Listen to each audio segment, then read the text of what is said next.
finance at political instructor ng NPA sa Northern Samar, sumuko sa pulis. Tulong ng pamahalaan, ipinangako ng otoridad. RH34 Jane Galit Bantayan, ibalita mo yan, Jane.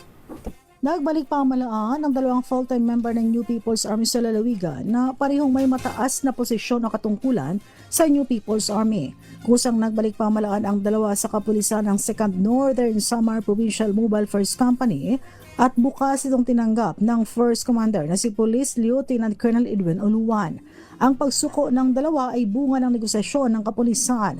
Ang mga sumuko ayon sa ulat ng 2nd Northern Samar Provincial Mobile First Company ay isang 43 taong gulang na babae at isang 44 taong gulang na lalaki na kapwa nagsilbing finance at political instructor ng grupo. Pareho silang full-time members, residente ng bayan ng Pambuhan, Northern Samar at kasalukuyan nagtatrabaho bilang mga magsasaka.